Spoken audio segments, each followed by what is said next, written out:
Alors voilà, je vais faire apparaître la palette page, menu fenêtre page, évidemment. Alors votre palette page, il est possible que les vignettes ne soient pas aussi grandes que ça. C'est dans les options de panneau, la dernière ligne du menu de la palette page, c'est là que vous choisissez si vous voulez des vignettes normales. Ça, c'est ce que InDesign vous propose d'office. Ou si vous voulez des vignettes plus grandes. Donc je pense que dans la version anglaise, ça s'appelle Panel Options. C'est assez logique en fait. Voilà, ici j'ai mis des pages jumbo. Donc les plus grandes en fait, plus grandes que plus grandes. Sur certains vieux écrans, ça passe mal. Ici j'ai quand même un écran haute densité, c'est pas un vieil écran.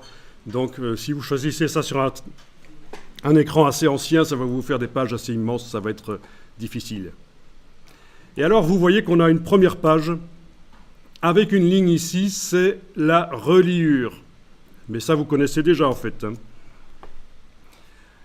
Alors ce qu'on va faire, c'est qu'on va insérer 4 nouvelles pages. Donc menu de la palette page, insérer des pages par exemple. 2 pages après la page 1, c'est bien, voilà.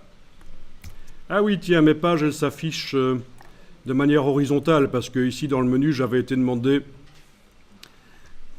Display Pages, afficher les pages horizontalement. Donc si vous voulez, vous pouvez aussi, sinon, c'est vous qui voyez. Ça peut être sympa d'afficher les pages horizontalement, plutôt que de les afficher verticalement comme ça les unes au-dessus de l'autre, les afficher horizontalement. Display Pages horizontally, voilà. Et évidemment, à partir du moment où il y a assez de place, que votre panneau page est assez large, vous les voyez les unes à côté des autres en horizontal plutôt qu'en vertical. Mais il faut évidemment avoir une palette page qui est assez grande.